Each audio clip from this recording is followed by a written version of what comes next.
Oke, halo, assalamualaikum warahmatullahi wabarakatuh. Ketemu lagi nih sama Meong di AM Station. Yeay. Oke, jadi bro, kalau kemarin kita udah ngebahas nih pemain-pemain dari Hyundai ya, tentang pemain-pemain intinya dan juga pemain pelapisnya menurut Meong gitu guys ya. Dan sekarang ya kita akan ngebahas nih dari tim Zhongguancang Respak nih bro ya. Kira-kira siapa akan jadi pemain intinya atau line up regulernya ya, dan juga pemain-pemain pelapisnya nih guys ya dari tim Zhongguancang ya. Kan karena kemarin udah ada beberapa perubahan nih dari pemain-pemain Zhongguancang ya. Ada Jong Huyong nih yang pindah ke Pink Spider ya, tapi dapat trade. Ada Do Subin liberonya yang pindah, yang diambil oleh Zhongguancang ya. Kemudian ketambahan dua pemain asing ya dari Cina kemarin, Zhong Hui dan juga Bukilik nih yang kembali ke Zhongguancang gitu bro ya. Dan sekali lagi bro, ini adalah menurut Meong ya, ini versi Meong guys ya. Kalau kalian punya versi tersendiri boleh nih langsung komen-komen di bawah bro. Ini kita bebas ya. Dan jangan lupa guys untuk di subscribe dulu ya, di like, di komen, di nyalain loncengnya, dan langsung nih kita monitor.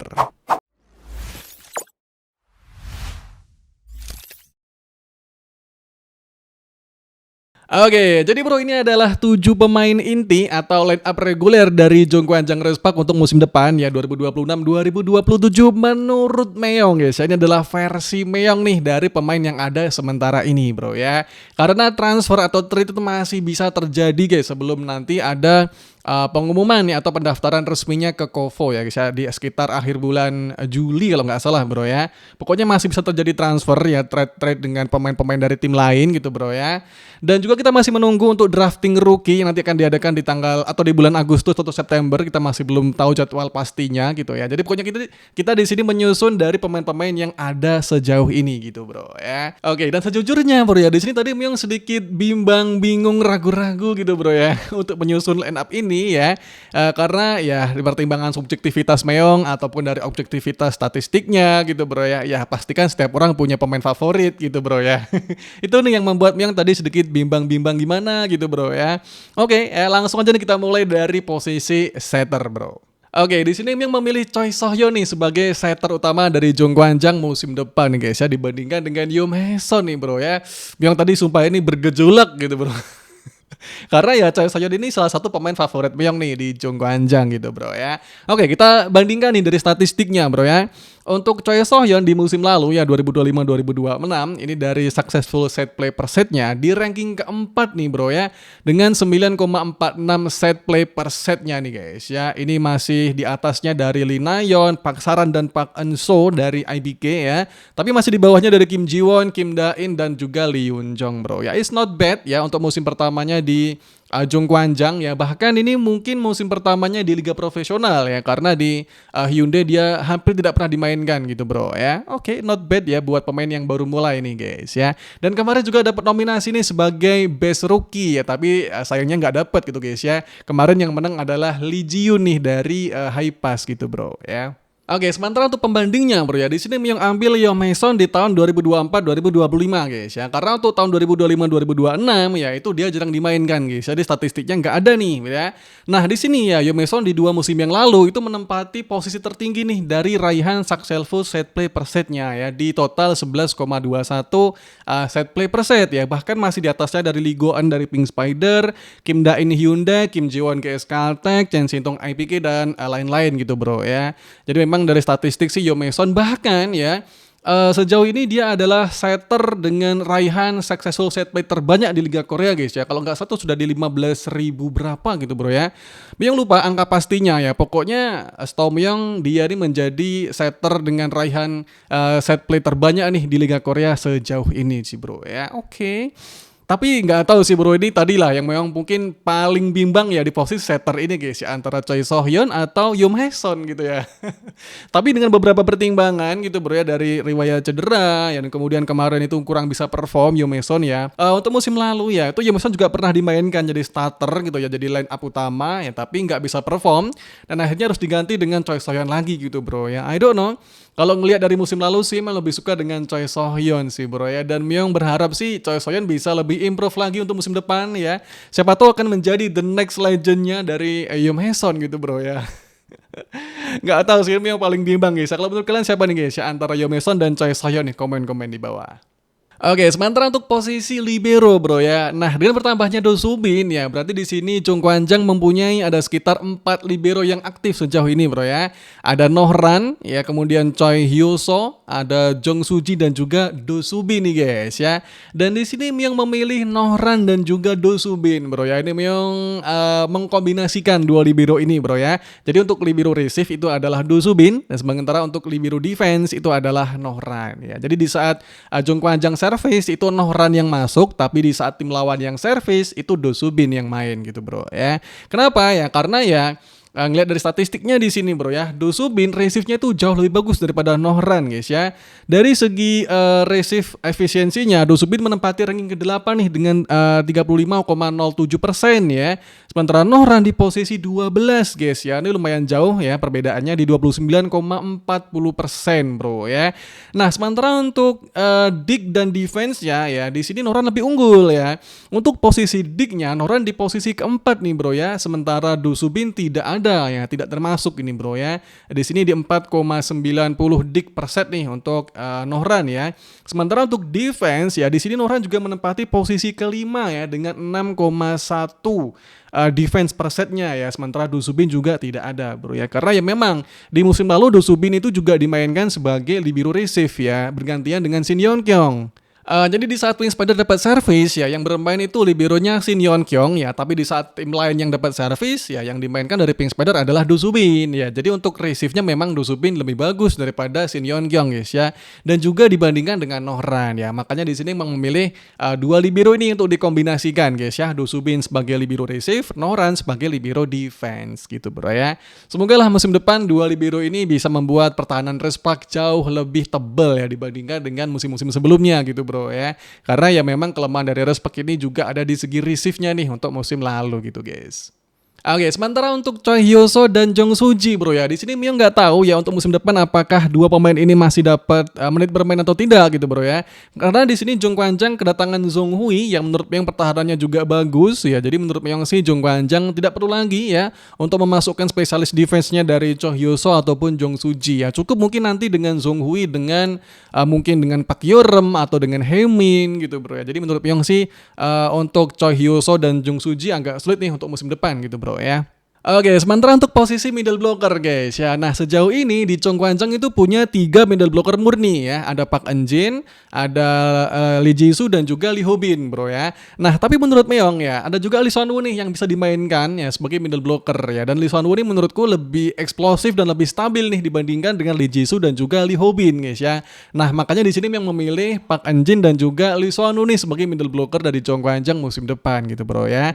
Di sini dari statistiknya bro ya, dari segi poinnya Park Eun-jin itu menempati posisi ke-18 ya dengan total 315 poin ya. Sementara Lee Swan-woo musim lalu itu di awal ronde sampai ronde kelima itu bermain sebagai outside hitter ya. Baru dia bermain sebagai middle blocker tuh di ronde ke-6 ya karena Jong Huyung yang cedera ya, patah jari gitu bro ya.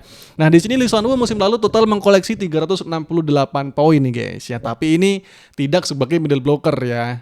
Campuran nih 5 ronde sebagai outside hitter dan 1 ronde sebagai middle blocker gitu bro ya. Nah, sementara dari Big Quick ya atau quick attack yang biasa di depan gitu bro ya. Di sini Park Eun-jin menempati posisi ke-7 ya di 44,03% untuk efisiensi quick attack-nya gitu bro ya. Nah, sementara dari si quick-nya ya atau bola-bola jangkit atau slide attack ya, di sini Park Eun-jin menempati posisi ke-7 nih dengan raihan 42,13% efisiensinya ya. Tapi masih di bawahnya dari Lee Ji-yoon ya, rookie-nya dari High Pass, kemudian Annie Lisevitsi gitu ya. Tapi masih di atasnya dari Choi Jong-min, Kim Hee-jin, Lee Dah-yeon dan juga Choi Ga-eun guys ya. Nah, dari sini guys, siapa yang memilih Park Eun-jin dan juga Lee Swan-woo nih sebagai middle blocker utama untuk Jung Kwanjang musim depan gitu bro ya. Kalau untuk Park Eun-jin sih ya otomatis bro ya, dia pasti akan jadi pilihan utama ya, karena ya nggak ada yang lebih bagus dari Park Eun-jin gitu bro ya. Nah, untuk Lee Swan-woo guys ya, menurut Myung ya dibandingkan dengan Lee Ji-soo ataupun Ho-bin ya, Lee Swan-woo lebih oke sih ya, dari segi agility-nya lebih bagus ya, untuk menyerang juga lebih oke ya dibandingkan dengan Lee Ji-soo guys ya. Lee Ji-soo yang musim lalu ya itu ada beberapa kali quick attack yang miss nih ya, jadi chemistry-nya Lee Ji-soo dengan Choi So-hyun ini belum kebangun ya. Nah, sementara untuk quick attack-nya dari Lee Swan-woo lebih oke ya, lebih powernya lebih dapet gitu bro ya. Jadi kalau untuk serangan Lee Swan-woo lebih oke ya. Untuk block juga lebih bagus nih Lee Swan-woo guys ya. Dia musim lalu guys ya berpindah untuk ngeblok ke posisi 1, ngeblok ke posisi 4, itu cepet banget nih perpindahannya dari Lee Suan Woo guys ya, karena ya memang kakinya dia ini gesit banget gitu bro ya. Jadi ya itu sih pertimbangan Myeong ya, dari segi gesitnya itu Lee Suan Woo dapat, serangannya juga dapat, tinggi badan juga oke gitu bro ya. Lee Suan Woo tuh di 185 kalau nggak salah ya, itu cukup lah ya untuk sebagai middle blocker di Liga Korea gitu bro ya. Oke, ini untuk posisi middle blocker guys ya. Lanjut nih untuk posisi outside hitter bro ya. Nah di sini Myeong juga bimbang nih untuk memilih guys ya, tandemnya dari Jong Hui nanti ya. Untuk lokalnya nih bro ya, apakah Park Hae-min, Park Hyo-reum atau Son Uk gitu bro ya. Ini sama bimbangnya tadi ya, saat Myeong memilih antara Yo Me-son ataupun Choi So-hyun gitu bro ya. Tapi setelah Myeong lihat statistiknya dari Jong Hui ya, di sini Myeong memilih Park Hyo-reum nih sebagai tandemnya OH dari Jong Kwan-jang guys ya. Jadi Jong Hui dan Park Hyo-reum nih sebagai pilihan Myeong guys ya. Karena ya dari statistiknya ya di sini bro. Oke, yang pertama dari perolehan poin dulu guys ya, dan ini adalah statistik untuk tim Shanghai aja bro ya. Nah dari tim Shanghai Brak ya, memang untuk musim lalu ya si Jong Hui itu bukan sebagai main attacker atau pendulang poin utama bro ya, karena tim ini mempunyai dua pemain asing, yaitu adalah Van Rijk dan juga Voronkova ya. Jadi Jong Hui ini hanya memperoleh 214 poin guys ya, sementara Van Rijk 469 dan Voronkova 372 gitu bro ya. Jadi memang si Jong Hui ini hanya sebagai ya kayak defensifnya lah bro ya, untuk mengawal Van Rijk dan juga Voronkova ya. Nah sementara untuk perolehan service ace ya, di sini Jong Hui menempati posisi kelima nih di tim Shanghai ya, masih di bawahnya dari Van Rijk, Voronkova, Chen Hoyu dan Su Xiaoting gitu bro ya, dengan total 13 service ace gitu ya. Kemudian untuk poin block ya, di sini Jong Hui juga di urutan kelima ya, dengan total 26 kali poin blocking ya, masih di bawahnya dari Gao Yi, Chon Ho-yu, Van Rijk dan juga Voronkova ini guys ya. Oke, nah dari sini guys ya, yang melihat perannya dari Jong Hui ini lebih seperti penyeimbang ya untuk defensifnya gitu ya, atau balancing di posisi defense gitu bro ya.